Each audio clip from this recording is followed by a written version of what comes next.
Hail, hail, and welcome to a Celtic World. We're a YouTube channel showing off the Celtic worldwide support. Tonight, we're from Myrtle Beach to Cleveland and from Bell Buckle to Bucks County, PA. But wherever you are, you're part of the Celtic World. Tonight, we have a couple of old friends, but new guests on here. And normally, we try to do a deep dive at the start to tell the story of our new guests in Celtic and how they came about.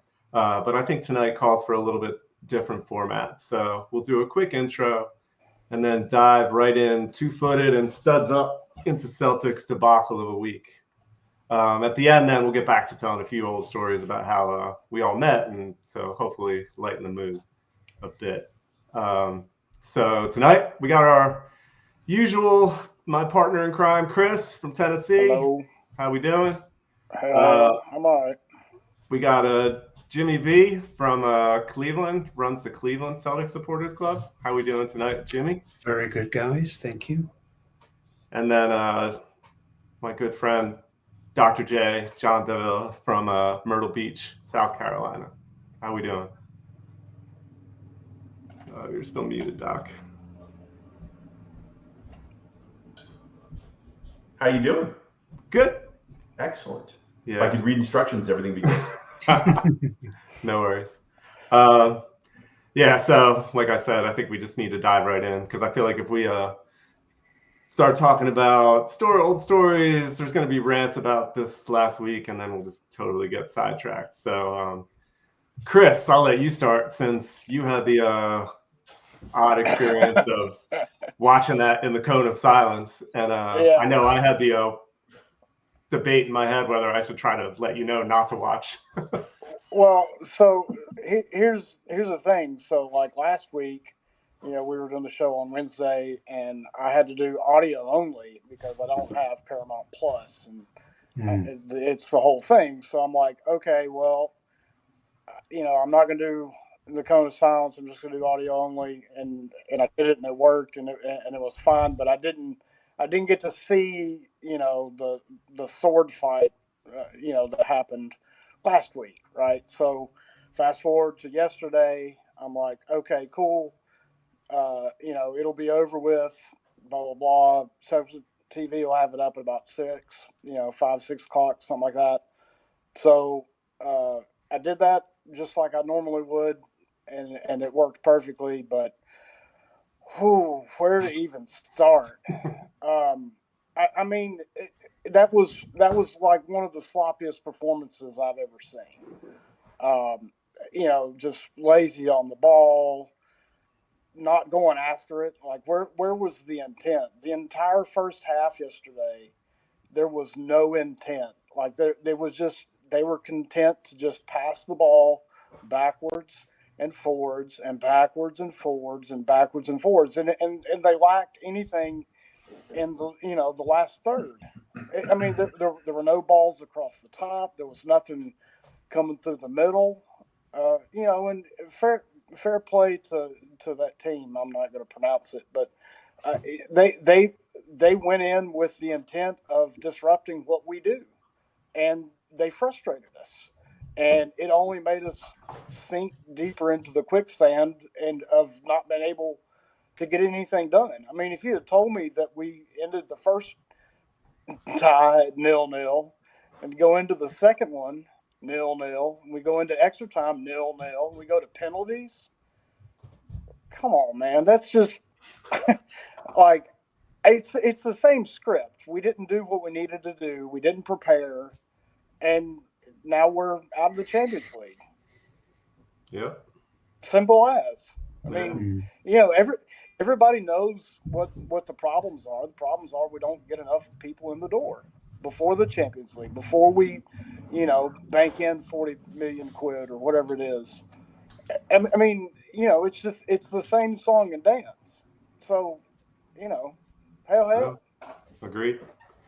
Jimmy, where did you were you able to watch at PJ's? Yeah, I snuck down there for a couple hours. They were kind enough to open the doors for us on Tuesdays. They don't open till 3 usually. So a couple of the owners were there, which was nice. And about 8 of us or so made it. And it was ugly. What really struck me is how, the quote unquote top players didn't perform, from McGregor and his sloppiness, almost giving them a goal on that indirect free kick, to, I don't know where Rio's head is these days. Carter Vickers almost gave the ball away again, just like he did in the first leg, which should have led to a goal. Maeda has a chance in the 85th or whatever, the 2024 Maeda puts that away, puts it over. It was not a bunch of happy campers. I had a conference call at 3:30, so it was a good excuse. As soon as Ida had that first penalty saved, I was like, I'll see everybody Sunday. Bye. I knew they were cooked then. Penalties in this team are never a good fit. Yeah, that's a disaster. Doc, how about you?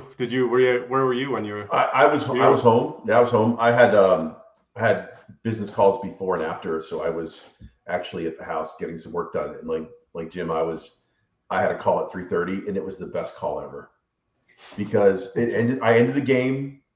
I called this client of mine, and I talked with them, and I was just like, okay, let's be in a better mood. Mm-hmm. And then had the conversation, and by the time I got done, I was like, and I haven't even looked at News Now. I haven't looked at anything. I was like, it like washed me of all the issues. So I was totally fine. I was like, okay, whatever. But there's a big difference. I think if you're watching this, and I'm sure, I know Jimmy is a huge Cleveland Indians fan. I mean, the issue is going to be exactly the same. As a Yankee fan who lived through the 90s when they were horrible, and then lived through when they were good, and now they're horrible again, or not horrible, not winning. And you too, Jimmy, you've seen the Indians win and then not win, all that stuff. It's one of the things that I'm sure even Sean, you the same way with the Phillies. We never, as American sports fans, never feel like we deserve anything watching our team play. Mm-hmm. And it's crazy, because I look at this and I go, and Chris, I'm gonna say you, except for Georgia, but you think Georgia's gonna win every week, so that's how it is in football. But but in this whole thing, we never honestly feel that way. And I'm okay with, like, if they lose, I'm not the first person to go ahead and burn down the barn and go, oh my God, this is the worst thing ever. If they draw, I'm definitely not that way as well. But I think it's because within American sports, it's so spread out as far as who wins and everything else, that we're just kind of like removed from the, oh my God, everything's on fire because they had a draw, or no, they didn't make Champions League this year, so that's a problem. Do I like what happened? No. Am I like out of my brain because of it? Not necessarily. Do I find fault in what happened? Absolutely. So I have this like level-headed thought process, mainly because I'm just like, okay, what's next? And let's go watch that game. Because the truth is, on the end of it all, I'm still going to watch them. Right? Whether they play on Thursday or Wednesday or Tuesday, I'm still going to watch them. And I'm still going to want them to beat the shit out of Rangers on Sunday, or the Rangers on Sunday. So it doesn't, like, that doesn't change anything. Am I happy about it? No. Do I know? But do I have an understanding of why it happened? Absolutely. Dermot Desmond did his deed, and that's just the way it's going to be. So moving on. Well, you have a very positive outlook. No, numb, not positive, numb. I guess not positive, but numb. I'm numb to it. I'm like, no, yeah. I could see that. Yeah, I mean, for me, like, I don't know. And we've talked about it over the last few weeks with Sean Kelly from Detroit, and it's just every year it's the same story. And we haven't had to deal with it the last few years, not having to qualify for these games. But it's the same thing. We're just wait and wait and wait to fill the team with talent. And this year, after losing Kyogo last year and Kuhn at the beginning of this year, like, it's too much to like put on to start Yang and Forrest. It's shocking, but it's not, because we've done that in years past. There's been years where we had like Owen O'Connell starting at center back in a big Champions League qualifier. who ended up, probably that was it. And Never by saw the him way, again after that. and Sean, who was next to him at center back in that game? Oh God, I don't even remember. Colo Torre. Wow. At least he had somebody experienced next time. Yeah, But- he talked him through it. Yep. But I don't know. I guess you get used to it, and so in your case, like saying you're numb to it, I guess that makes sense. But I don't know. This one enraged me because I just felt like it was just there for the taking. It should have been easy. And like Chris said, Kairat, they made it hard. They I don't think they're their most talented team, even remotely close to it, but they were able to stop us from doing what we wanted to do. And I mean, so I guess fair play to them, but I think if that We just- extra time would have gone like 3 more minutes, I think Celtic really Yeah. would have scored. I mean, Kairat was literally They were dead out. on their feet. yeah, for the whole You know, second period. Yeah, but once it goes to penalties, anything can happen, and unfortunately, it did. Mm-hmm. Yeah, so I don't, but I was as raging after watching a Celtic match as I've ever been, probably after that one. And Well, like Doc said, we're still going to watch on Thursdays, and I think on social media I'm like, yeah, I'm done. I'm not watching Europa League because I just feel like we're above that this year. We shouldn't be in there. I agree, So, but we're still going to watch. I know. I probably know. will. I did cancel my Celtic TV. That was Ooh. so I had my 2 quick. I was so frustrated. Like, Europa League once it starts. I don't know.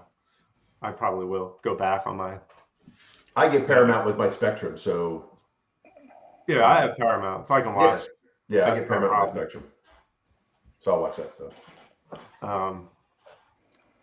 So I yeah, think we're going to get some mid-July. It's going to be return of Lincoln Red Imps in 2026. Because with them going out today, and that's going to drop the coefficient, and we'll be looking at mid-July qualifiers again, which is Jimmy, since all the points count the same, right? Whether you play in Europa or Conference League or Champions League, all the points count the same. So what's to stop, one of the 2 teams, or even Aberdeen for that matter, and hopefully they get through tomorrow, or win it, and then whatchamacallit also Hibs. Hibs get through tomorrow. Hibs need to get through. We need 4 out of 5 to start playing and getting those points. So I mean, it's possible to actually gain some points in this game and try to avoid dropping below 15, or because we're 17 now. Yeah. I mean, getting into the top think 14. A lot of it is a bunch is going to depend on what those other representatives from other countries do too. So we'll see. but Yep. It's all to play for in the Europa League. yeah. In terms of like players wise, like Jimmy, you mentioned like McGregor, I felt like it was a no-show. Carter Vickers is starting to look like a bomb scare, which like he's never been that. I mean, I would say he had the one at the at Celtic Park when was it the Kairat striker almost scored from like midfield or whatever. Yeah.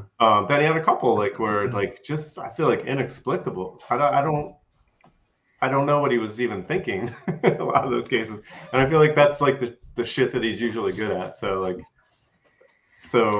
just nothing is working. Dyson, I feel like hasn't scored. He had the 1 goal against the little header against I forget which game that was. Was that St. Mirren? No. But beyond that, like he didn't score probably for the last 7 or 8 games last season too, and so he's on a major slump. Ida can't score. There's not much positive going on right now. They got these 2 guys coming in, a winger and a left back, which is fine, but it still doesn't address the striker issue. And now who are you going to get? I mean, what's the carrot? You're not promising people Champions League football. You're going to have to get somebody that, maybe is second tier. I don't know if, I haven't heard any Vardy talk for a while. So, and what Dan said, Dyson with one eye out the door. Yeah, I'm sure there's probably some truth to that. Yeah, well, I mean, we're still looking. How many players like have we seen now? I've seen at least 3 players that have been paper talk, but have all come out and said we didn't want to go there. Then that Muntu guy, right? Muntu, is that the striker now? He's like, no, you didn't get Champions League. I'm out. The Ostraker or whatever, the other guy was like, no, I'd rather go somewhere else. I don't want to go to Scotland. I mean, so there's a thread of truth in players that don't want to come. I mean, it happens. Right. And especially now that it's on Champions League, of course, so, I'll give them, there's probably some of that, but you got to have more than 3 or 4 people. Now, I will say when it comes down to striker, you could have anyone, name the best striker in the world ever, you could have Henrik Larsson being in the front. And if he's not going to get any service, that like the way that Yang played and the way Forrest ended up having to play. Yeah. Yeah, I don't care who's going to be in the middle. No one's going to score at that point. Yeah. But isn't some of that the issue though? Is 100%. 100%. You were 100% It's- correct. But the tactic issue is a lot more about who we have going down the flanks and not replacing the people that we had to be able to do that. Obviously, correct. Jota to be able to have someone in there and not necessarily replace, but support because he's out, and then Kuhn because Forrest is not Kuhn. No. Okay. And, so, I mean, if you don't have those 2 players to go ahead and do that, then what you built the team for is not going to function. So until you put those players, and that's the reason why I'm not all upset about player playing. I am kind of bent about the way McGregor played. He should have been able to drag. He should have been able to drag his he should have taken his marker for a walk somewhere way far away from the middle of the field because he was man marked. And then open the middle of the field to go ahead and have something else happen. He didn't do that. He tried to stay in the middle of the field, and that kind of clogged everything up. That said, we don't have anyone to go ahead and run wide and the speed to go wide. Even Nigren last week, in the last game, couldn't run past anybody. So putting him on the wing wasn't going to work either. So we're in that. That's why I'm not mad at Brendan. I'm not mad at the players. Maybe McGregor a little bit.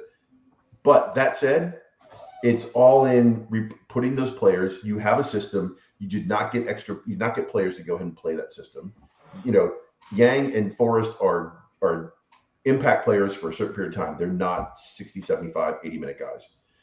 That said, that's where we're at. And as far as Sean, for CCV, we're not the only ones seeing it. He didn't get selected for the national team again. Mm-hmm. So we're not the only ones seeing that. So for him to not get into this national team and Tim Ream at 107 years old still getting in is just it's like that's not on Celtic. That's not on Pochettino. That's not on any of that. That's on Cameron. 100% on Cameron, and that's like Jimmy said, that's where we're at right now. Yeah.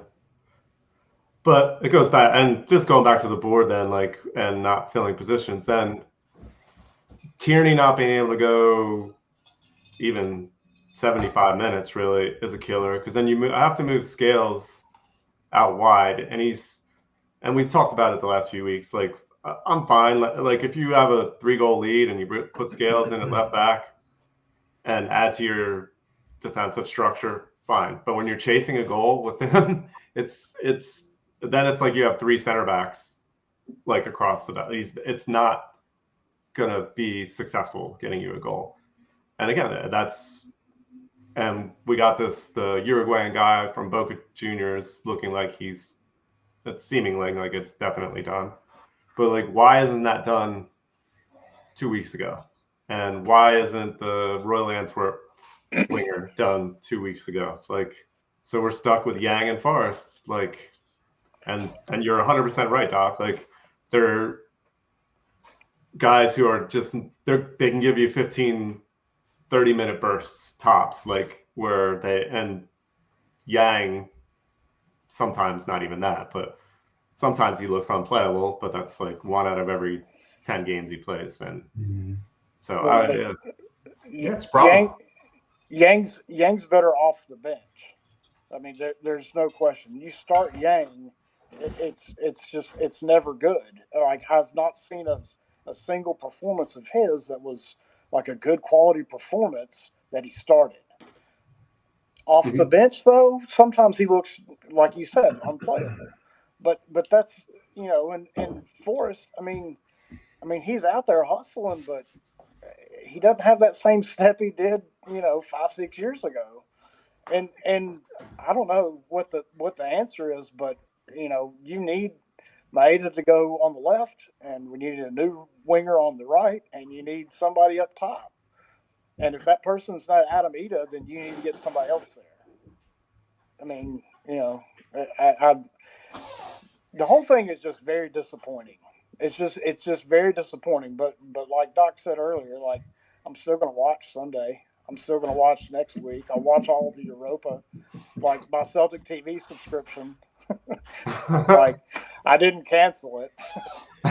So, you know what I did to make sure I didn't cancel it? I paid it all at once. That's a good idea. Exactly. I've done that before. Paid it once. Pay for I'm the done. year. I do it by the month, but like it's been running since like 2012. So. Right. Pay once, cry once. Just pay once, cry once. Be done with it. Exactly. The good thing about it is I might get down to the CSC more often, so I'll take it. That's good. That's a positive. Right. Support your local CSC. Exactly. Yeah. Jimmy's a big fan of that. Oh yeah. There's nothing like it. We're lucky that we have a nice one here, and it works out for everybody. So, but yeah, I couldn't really imagine, like, all season having to sit in my basement and watch it. It wouldn't be the same. Well, I'll just tell you, Jimmy, it is a little different, but I mean, it's just the way that it kind of is, like everybody's kind of got their things that I wish that I lived closer so that I could go to a CSC more. That's definitely a thing that, I mean, just having like a conversation like this, over a pint or whatever, like that, you can't beat that. And, Right. and it but like it's doing this podcast. It's talking to people from all over on social media or whatever. That, I mean, but when I came up to Cleveland, like, that was pound for pound the best CSC in the states. So, well, thank you. I appreciate that. Yeah, we got to get Yang's girlfriend back in town so he can perform. I think that was the only game he played well in last season. Was his girlfriend was in from Korea. So, yeah. I think John has something there in his comment there. Like, he does seem to be like, whenever he becomes the man, like, then he shies away a little bit from. Yeah. I don't know. That's not a very John, good. I think you're right, man. Good attribute. Spot on. Yeah. But beyond that, so I don't know what the answers are. I'm not like, and I said like yesterday, like, usually I would be all over because I knew the Huns were going to get blown out today. And I'm like, I'm not even going to, like, this is just going to take my joy away of that happening. And it did. I barely paid attention. Like, I saw the score afterwards and I'm like, yeah. I don't think it's taken my joy away from me. I actually think it set a record. Like, what was it? Was because the on aggregate was 9-1, right? Yeah, they broke a couple records. Yeah, that was a cup record.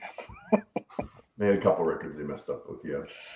But I mean, who cares about them? I don't care. I usually. It's just funny. I enjoy their pain. I don't want the banter years to ever end. I enjoy their pain. After that, I really don't care what they do. No, agreed. Agreed. I mean, I wish they had kept I wish they should have kept their managers. That was nicer for us. That stuff I want to see. I want to see the dominance continue, obviously. But after that, I really don't care. I really don't care. Like, it's like, okay, like I'll get up and I'll watch them because I want to revel in their pain. But after that, do I care that they got beat 9-1? Not really. No, same. You're just here for the booze. Again, just think it was funny. That's all. What's that new chant? Boo! I love that. That was one of the best tweets ever. But Sean, as far as our problem, I think our problem isn't the board, and that's why I think people need to realize that. And I know it's been said in 3 or 4 different places. And as someone who owns his own business and has employees, if an employee did something that I told them not to do, they wouldn't be my employee for much longer. And if things are going on at Celtic that Dermot doesn't want to have happen, then those persons will be removed, just like the CEO before Michael, right? The guy who bought all the early people and did all the early stuff for, at the very beginning. It's like, ooh, what's this new thing going on? And then all of a sudden, that guy was gone in 6 months. So I think the blame doesn't get laid. I don't want to blame Peter. I don't care about his heated driveway. As far as we've talked about for 100 years. I know, Paul, if you're listening to this, you're going to talk about heated driveway. But as far as that goes, and I don't care about Michael Nicholson. I don't care about either one of those people. They are nothing but yes men. And the sooner we realize that and just admit that's what it is, because they work for somebody, then the sooner we'll get past the shoot the board, kill the board. That's not the answer. The answer to this whole process is you have to put pressure on Dermot Desmond. And until that happens, nothing's going to change. We're going to watch this movie over and over again, and it'll ebb and flow. We'll get teams that will rack up points. The reason why we got into the Champions League is because we racked up points in other things, in other competitions that weren't necessarily Champions League. And now where we're at, and we're here. We're at because we didn't get points, and Rangers didn't get points, and no one else helped us get points. And where are we at? Where we're supposed to be, because that's level wise as far as what's happened with everything else as far as results.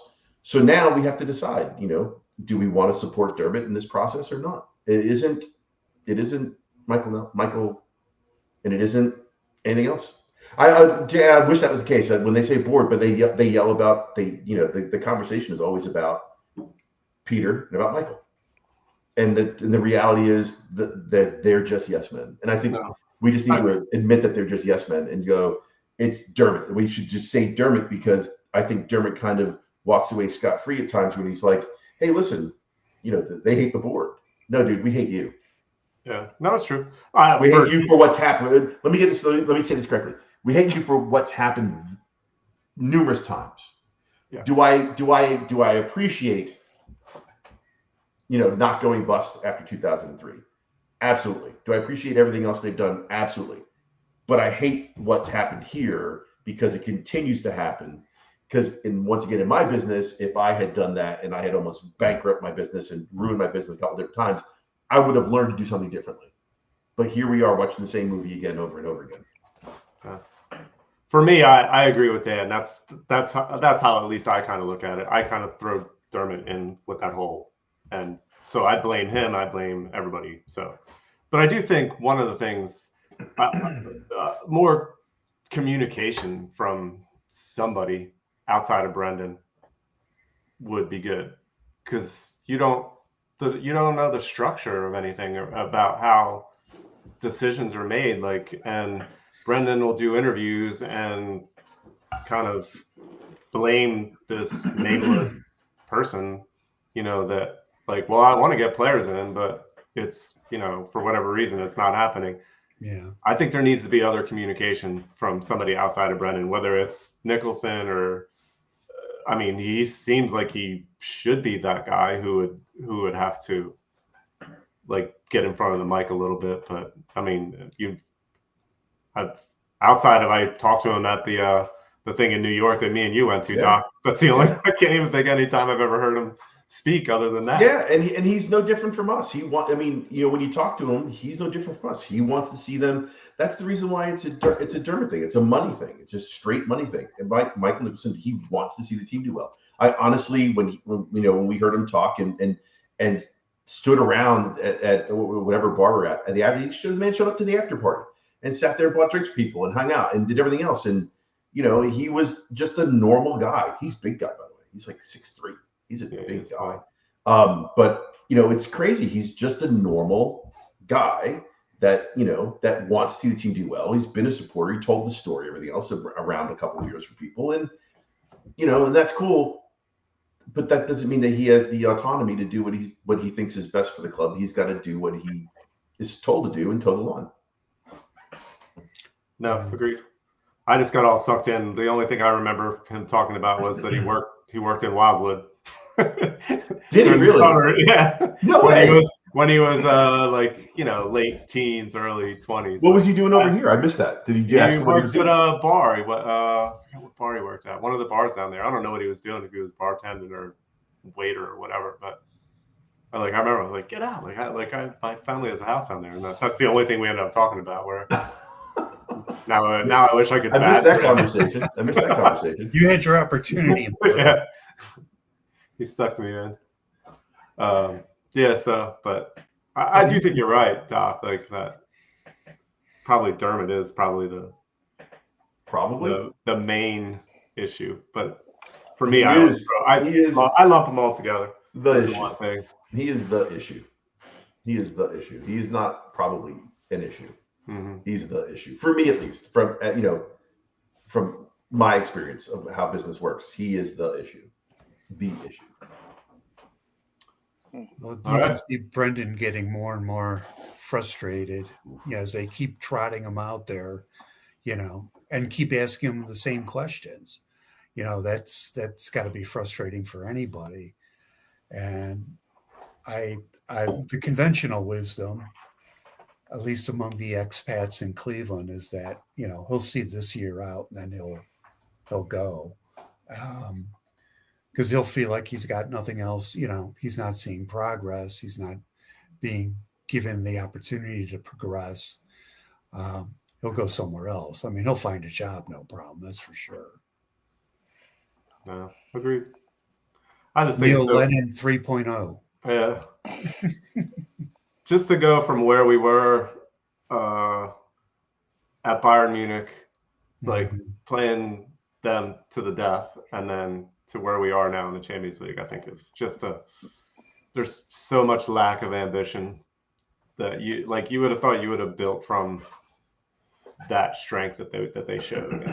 I mean, but two losses, that Bayern Munich loss and then the loss against in Kazakhstan. I mean, I felt totally different after those two losses.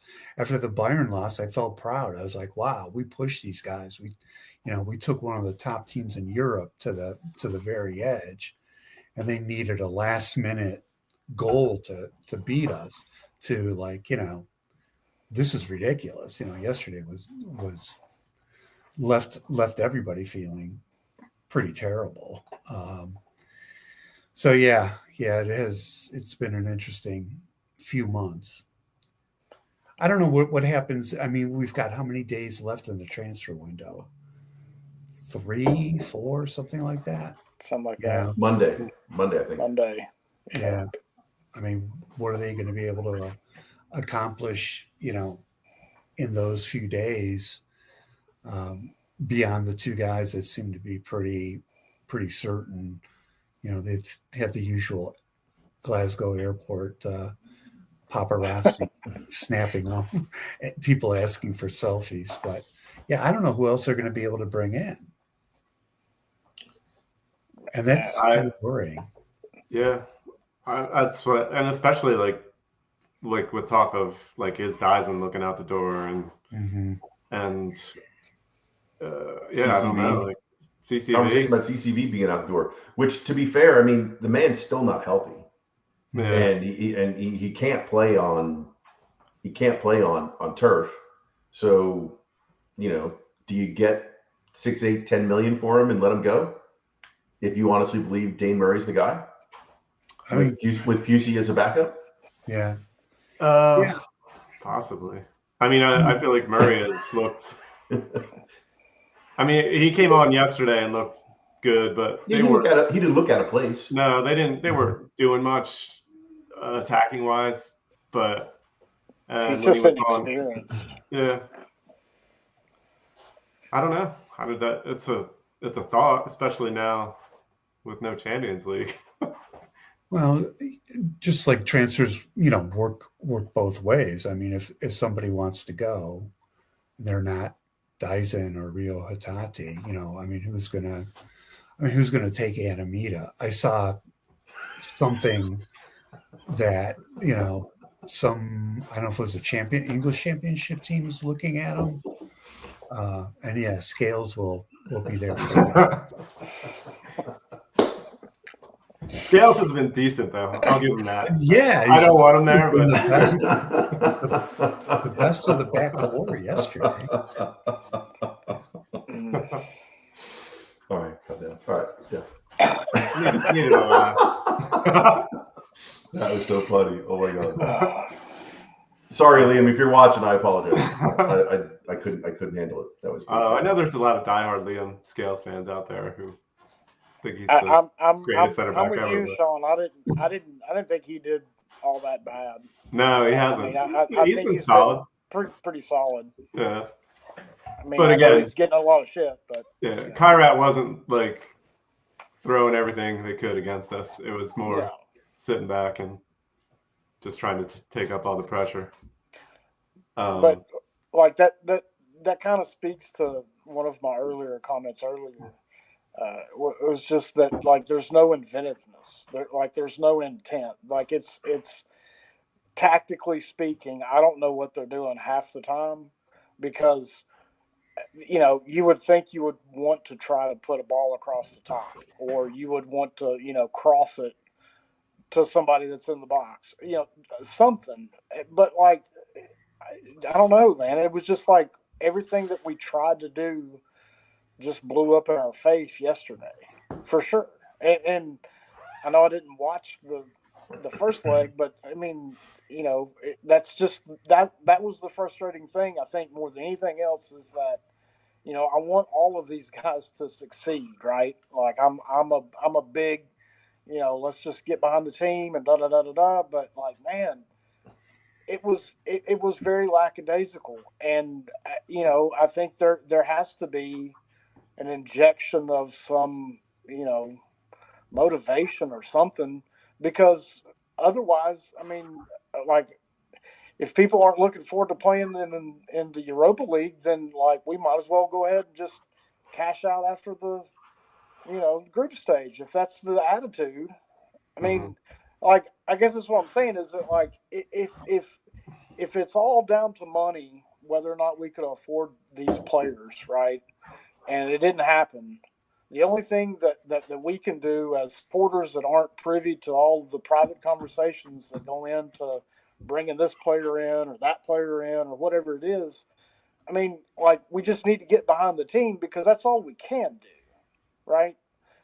I mean, like I can voice my frustration with not getting those players in, but like at the end of the day, the pressure that Brendan Rodgers is under, where he's not getting that support, that's all anybody's trying to say about this is that like we need to be backing the team financially, injection of new players, all this kind of stuff. Not just new players, you get everybody buy in. Good players that will actually do what the team is built to do.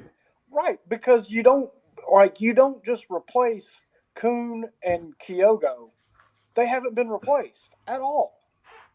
I mean, like those are two huge players, and you don't address those problems when they happen. So this is the situation that we get into, and it's like, what do we have to look forward to, really? Right?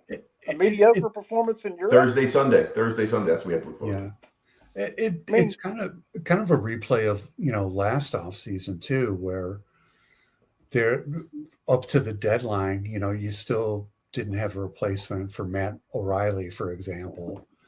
And, deadline day, you bring in Angles, who, I think the jury's still out on for most people.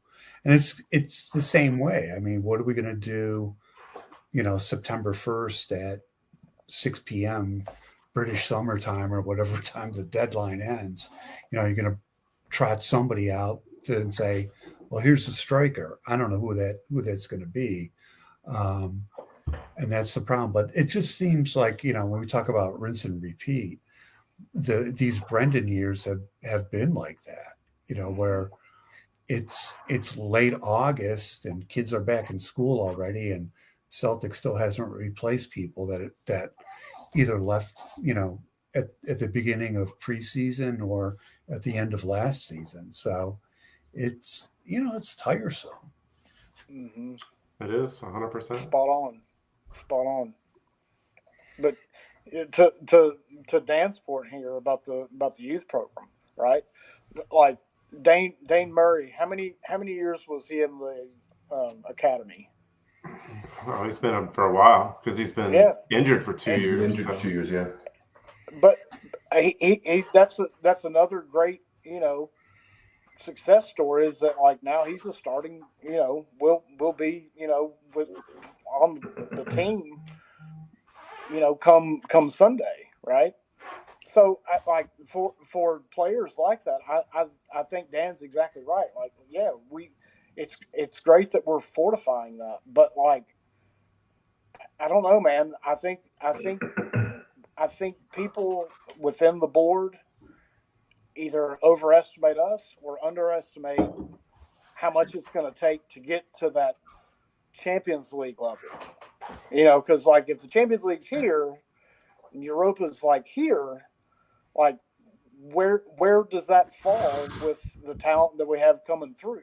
That's kind of the issue, is that like, can you get these players in that will push us to the Champions League or we've solidly Europa League? I don't know. To the comment about the state of the youth team, I think some ways it reflects the state of Scottish football too. These Scottish kids that are in the academy. Yeah, are they the next Mbappe? No, they're probably at of Europe. You look at the Scottish national team. When I was a kid, you had internationals in that team that were superstars, and you don't now. I mean, you got guys playing in the championship in England. You've got, you got some guys. This Italian pipeline from Scotland to Italy is kind of interesting.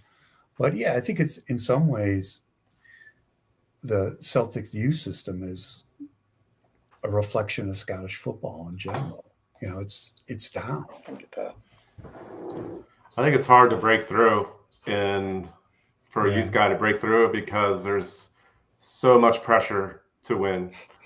That like the manager feels like he can't afford to give a guy that opportunity, because one loss is a draw. A draw is a draw. Problem. Yeah, a draw is the problem.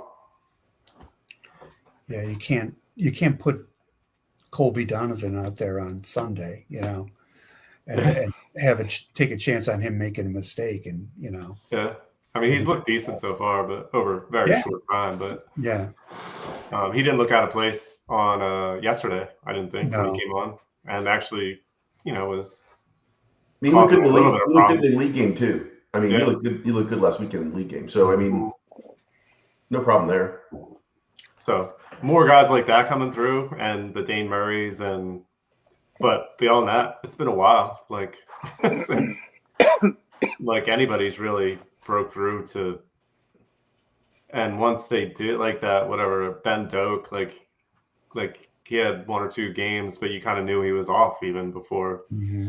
Like you could tell he was kind of a player, but you're like there was already chatter of him, like he's out the door. Like, so yeah, I don't know what the answer is. Like, how to improve that? It almost it's the mentality, and part of it is the fan base, I guess, too. Well, think about it. If we let's put it this way: if the board, Dermot, doesn't go get another right back, and you're saying we're going with Kobe Donovan, what we talked about last week in the chat, right? Who's going to be at right back? I said it's either going to be a kid from the Celtic B team, or they're going to get in some lone guy. And where are we at right now? So, I mean, at some point in time, you have to say we have these kids on the payroll for a reason. No, agreed.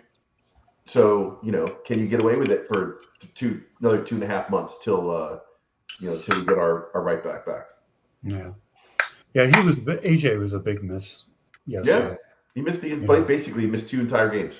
Yeah. He missed those 2 games. Yeah. Now, do I think that's a difference maker? I think it would help. I mean, the difference maker is Maeda not actually blowing 2 chances to win the tie 2-0.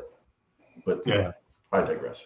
Yeah. I thought Ralston was fine, but he's not gonna be as dangerous going forward as Johnson is for me. Yeah. And that's what we needed in that, because same thing we were saying before, they weren't throwing everything at us. No. So the defense chances are is going to keep a clean sheet, because they're just sitting back and just trying to frustrate us and doing it very well. Yeah, and that's another guy who catches a lot of strays as well. I mean, I think Ralston, it's unfair to him for all the grief he takes in. He doesn't play, right? He gets thrown in when there's a problem. And then, okay, so he has a misplaced pass. I mean, it's kind of one of those things, I want to see him do well. I really, really push for him to do well. I beg for him to do well because, he's gotten a lot of experience once again. And I think this is the issue with Colby Donovan as well. Why does Tony Ralston have 20, 30 caps? Right. Well, because there's been 2 or 3 injuries, and that's been his place. And even though he doesn't play, that's still the best right back that they have. Apparently, that's what the manager says. That's cool. And you're at the same point in time. I mean, you've got to be able to take that chance. So Kobe Donovan's got to be able to take that chance at this point in time. And I'd listen, as someone who's seen him play for the B team, seen him play in person for the B team, I would love to see him go ahead and go forward and be able to do that.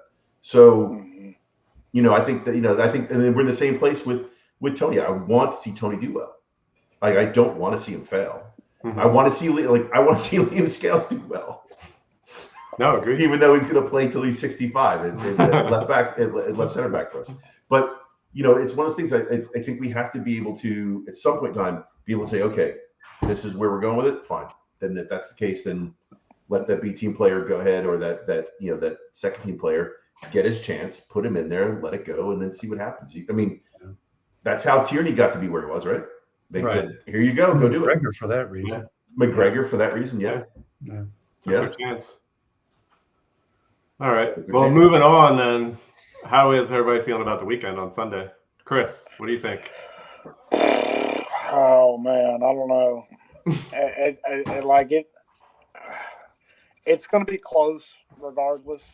I don't think that there's a big swing either way. I think it'll be a 1-0 game, and it may be us, and it may be them, and it may be a draw.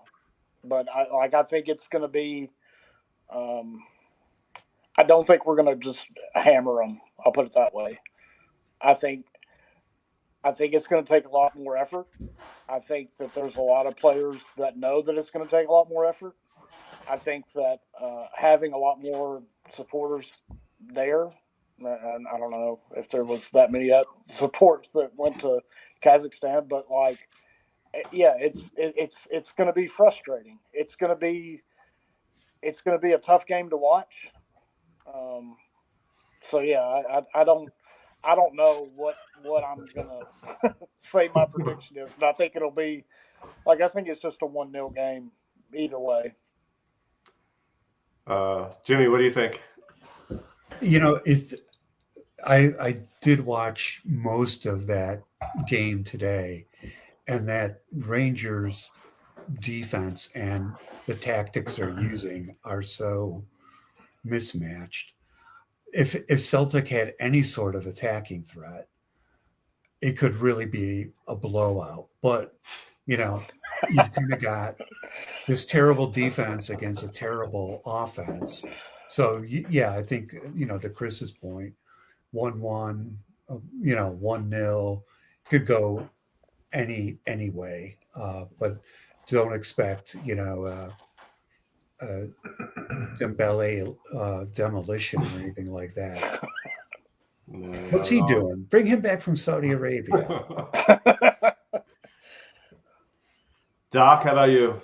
I don't know. I think watching porcupines fuck might be more interesting than this. At least there's a thread of something happening. I'm going to go with a 2-0. I think something's. I think Rangers defense is so bad that I think that Dyson will go ahead and just terrorize whoever they put there. I don't see any way they can keep up with him. Now, whether he can put one in the back of that, who knows at this point in time. But I don't see a problem with the. I'm guilty of going into every Rangers game and call it the Rangers game in the last 2 years, 3 years, not worried at all. Like, I don't care. Like, it's one of those things. We beat them, great. We don't beat them, okay, fine. It's one of those things right now for me. Does it even have an impact on the league? Like, they're so poor everywhere else. Right. And maybe once again, I don't think we have the divine right as an American fan. Once again, saying we have the divine right to win every game. But I'm like, yeah, 2-3-0. Okay, if it's 1-0, fine. If it's 0-0, fine. I don't see us losing that game at all. I don't think there's zero chance of us losing that game unless something weird happens with a funny handshake with what happens with the men in black. But after that, I don't see us. I just don't. I think their defense is that bad. Did you see their stats? Like something like they've given up over 100 chances. I didn't see that. I don't watch their shit. I think that Ronnie guy on YouTube he had Ronnie fan content. He posts those things, and they posted it as like they've had over 100 chances. I was like, yeah, I don't think they're not very good. They're just defensively they're not very good. They're not, and I'm rooting for hammering, but I'll take 3 points. And in fact, being up 3. How many points already? 6. 6. Yeah. I take a draw right now. I take draws the rest of the season with them. Yeah. And walk right now with it, and then try and hopefully the dumb people at the top of the chain at Celtic Park realize that we got to retool. It's not going to happen. But I mean, give them one more chance to go and show us that it's not going to happen. Yeah. You could probably ask. The majority of Celtic fans would probably say, be fine with the draw, just because in the position in the league, and it kind of solidifies things, especially after seeing the way we played the last week in Europe, and the way we played against them last year in the last few games, the Huns. Yeah. I don't know. I think probably most people would be I'm not happy with a draw, but fine with a draw. And I probably would be in the end, but I don't know. I'm not feeling overly confident, and I usually am. So that's a change for me. So hopefully that turns things around. Usually I'm 100% confident going into playing them. Not as much as Ibrox, but definitely at Celtic Park. But we'll see on Sunday. Where you guys are? Jimmy, I'm sure you're going to be in the CSC, but anybody going anywhere? No. Yeah, I think I'm heading down to the Plow. I'm going to make my grand return. Nice. So that'll be fun. Hopefully they put on a good performance for us. Yeah, I hope so. Yeah. Yeah, it's the first 7 a.m. kickoff of the year, so that'll be fun. It's going to be fun for me to get down there because I'm an hour or so away, so I'm going to get up ass crack of dawn. Mm-hmm. All right. Well, before we we'll move on to like how we all met and stories about how we got into Celtic. But let me play our little subscribe clip before we start that off. Give me 1 second. Celtic fans are everywhere, even here in China. Billions of us are subscribing to A Celtic World. You should too. Another good one. um, so let's start with Doc. Let's start with you because I feel like you have a really good story about how you discovered Celtic. Go way back in the day. Way back in the day. Yeah.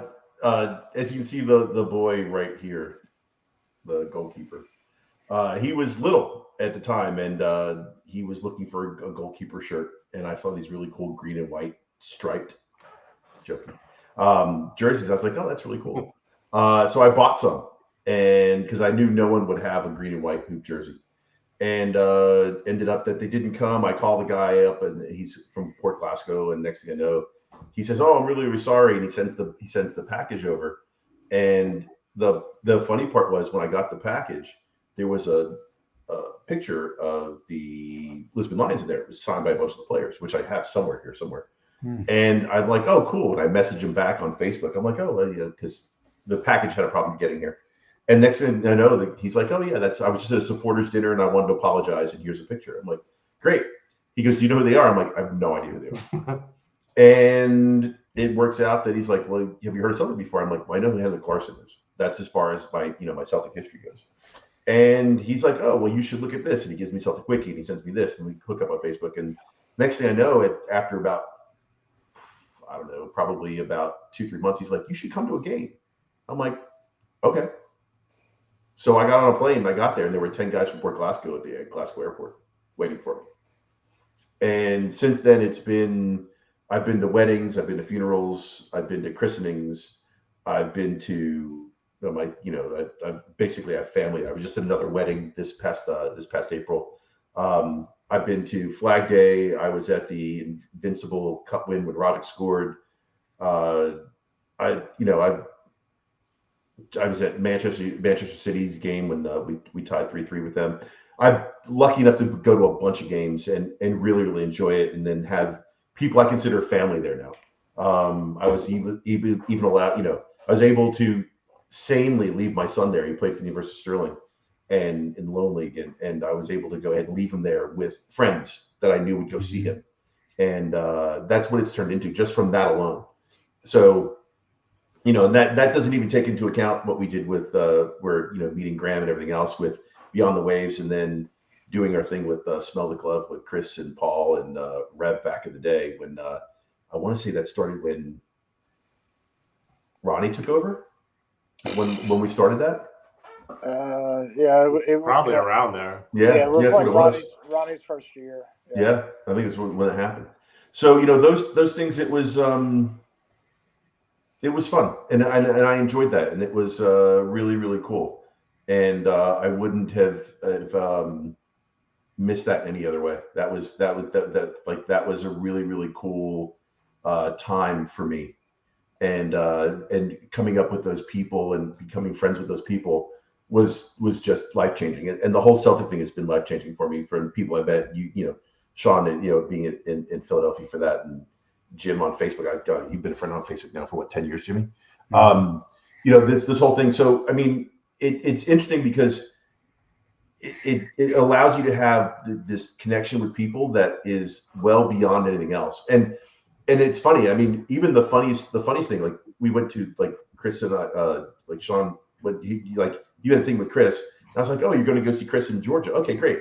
Can I go? Like, sure, no problem. So we went to a Georgia football game, and the bond was funny because remember we had some guy walk up to us like, oh, you guys are Celtic fans, and he's wearing an Atlanta United shirt, and he's like, oh, I'm a Rangers fan. I'm like, fuck off. No one's fuck off. No one's talked to you. And he's like, oh, okay. And it wasn't like one of us played it. It's like all three of us just like at the same time in stereo. Fuck off. So I mean, it's really cool that we have that, and it's been a fun ride. And what's crazy is as I said, a Yankee fan may have been my first love, but my longest and final love is Celtic at this point in time. It's just been one of those things that you've been to enough. I've met players. I've met coaches before. I know people on the sideline as well from the medical side and everything else. It's one of those things. It's just like I've been bit by the bug, and I'm just infected. That's just how it's going to be. I'm the same way. Like, grew up diehard Eagles, Phillies, Sixers fans. Celtic will always be my number one. Like, and it's, gradually pushed those other ones to the side almost a little bit, like where I don't give them as much time as because like just Celtics takes up everything for me. Jimmy, how did you get into Celtic? I don't think we ever talked to. I don't remember ever talking to you about this. So. It's kind of my Celtic consciousness kind of has come in waves.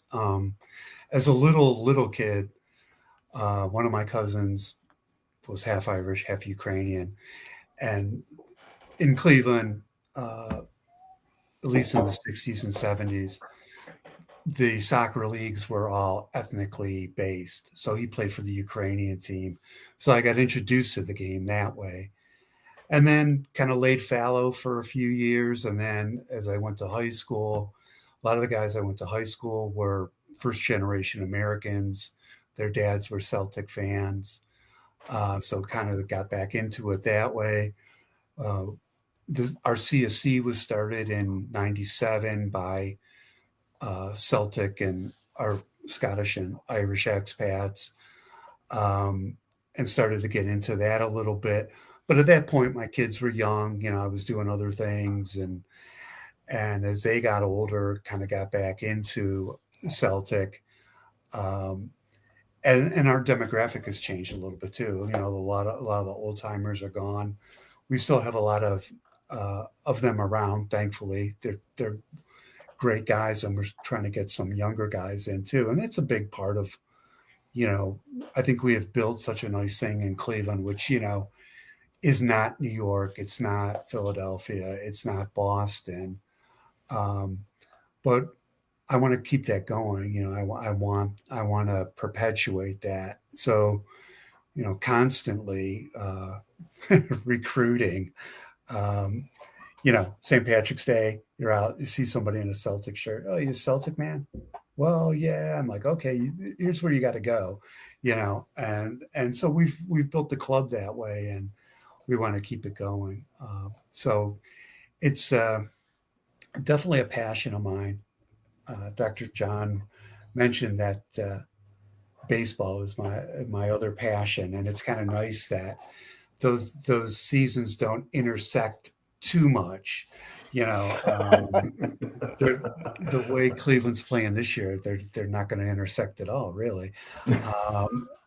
But yeah, it's been a lot of fun, and like all of you guys had the opportunity to travel and to go over for games and meet all kinds of people, and everybody within that Celtic family is so welcoming. You go to a game at Celtic Park with your Great Lakes nasally accent, and the guy next to you is like, "You a Yank? Yeah. Where are you from? Oh yeah, I know somebody there." It's such an instant connection, and it's a beautiful thing. It really is. Oh, agreed.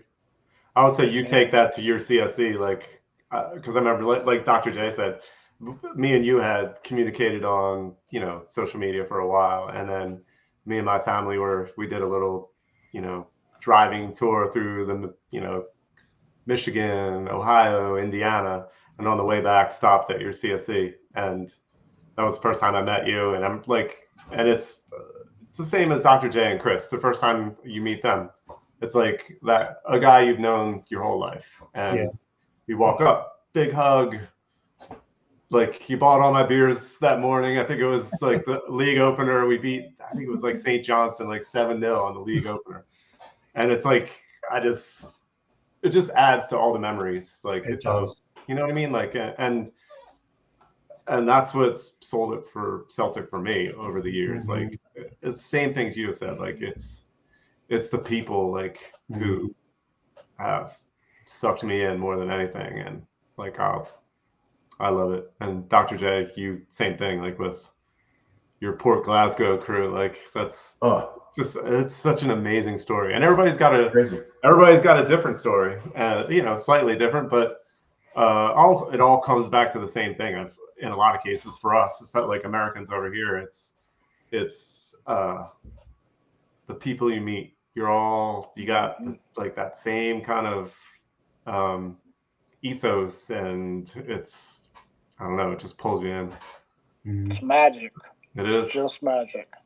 Yeah, I think I met you at Chris and Dr. J. The first time I met you guys was at the family together, right? At the Plow, yeah. That was a great weekend because the funniest. I still have that picture somewhere, and I'll send it to everyone. I'll put us in a Facebook group message. I'll send it to you. I have a picture of Chris in the Delta Club in Philadelphia.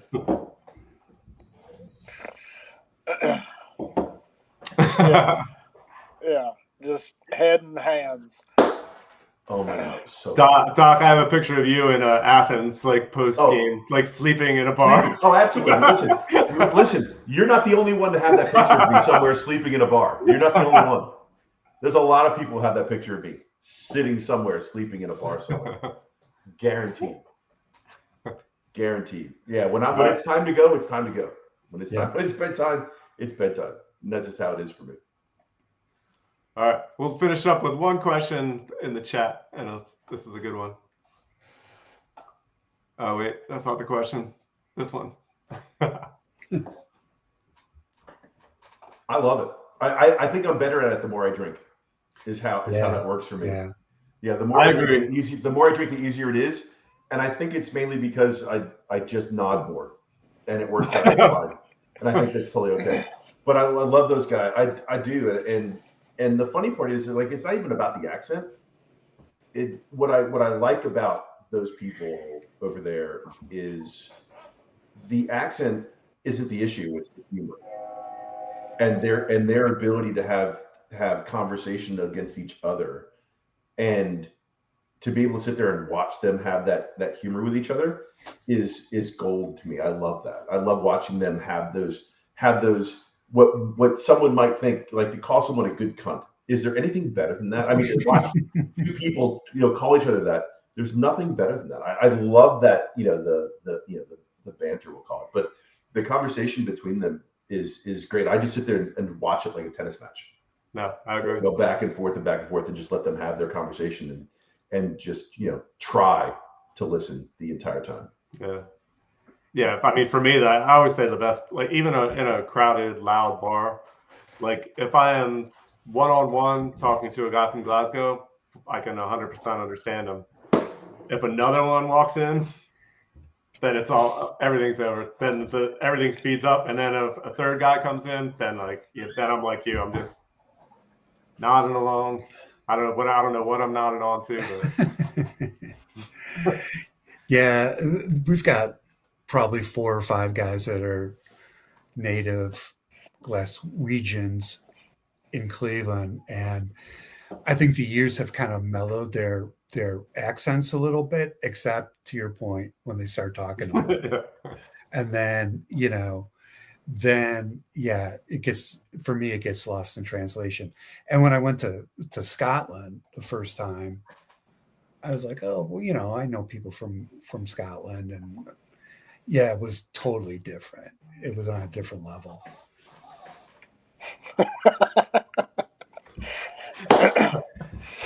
That requires an explanation. That is exactly what happened. I don't know how, but that happened, and he carried it. Oh, I saw his other text message too. We did get thrown out. Yes, and he carried me home. That's true.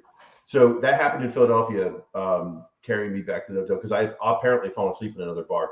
That's why you're not the only one, Sean, with a picture of me doing that. And my watch, I still know where that watch was. It wasn't expensive. It was just big. But that's totally true. But the one thing about Chicago, so we hooked up in Chicago. It's like, I'm going to be in Chicago. So we drove up from Notre Dame. And the funny part was we were in a bar for like 30 seconds and we weren't even drunk. And I seriously had a beer in my hand, and it was probably just for closing time. And like I hit my arm against something and it fell and it smashed. And the guy just looked at it, get out. I was like, okay. We got thrown out of the bar because I dropped a beer glass and it smashed everywhere. So at least that's my story. I'm sticking to it. But that's but John, we've had a couple of good nights with John as well. John is a good guy. He's a good dude. Enjoy hanging out with him. Same. I wanted to throw a little something in about the Glaswegian accent, if I could. Please. Because as somebody that has a thick Southern accent, if you're arm in arm singing songs, singing rebs, whatever, with a bunch of Glaswegians, and all of a sudden I open my mouth, other people start going, "What is going on? This person should not be in the same room with this guy from Belfast and this guy from this county, and what like it shouldn't happen, right? But it does, and it's like what y'all were saying. That's the magic of supporting this club is that we can. There is something that flows through all of us, like a common thread that links all of us together. That no matter where you're from, no matter what your background is, if you're part of Celtic, you're part of Celtic, and that's just the way that it is. And that's for me at least. That's what I take from days like yesterday, right? All of the disappointment and of the actual football stuff, right? But all that aside, like I love all four of you. Like this is the best thing in the world, and I don't know why anybody would want to ever not have that, because that's what Celtic means to me. So anyway, accents. Love it. Carry on. I think that's the perfect place to finish up. The end. The end. All The right. end. All right, good. Dude, it was good chatting. This was less of a bitch fest than I thought it was going to be, so I'll take that. I'm happy with it. I'm still not as positive as everybody else going into the weekend, but hopefully we can get a result. But yeah, so we'll, try to get you guys on again, because I feel like we have a good crew here. So absolutely. All right. Thanks for letting us be on. Absolutely. It's right, good guys. to get back, because it's been a couple of years, so it's been had to test out my ability to do this again. Yeah. Well, it's good having you on. All right, boys. Hail, hail. Hail, We'll hail. talk to you guys Good soon. evening. Okay. Chuck Yarlaw. Thank you, guys. Bye, Cheers. guys. Thanks.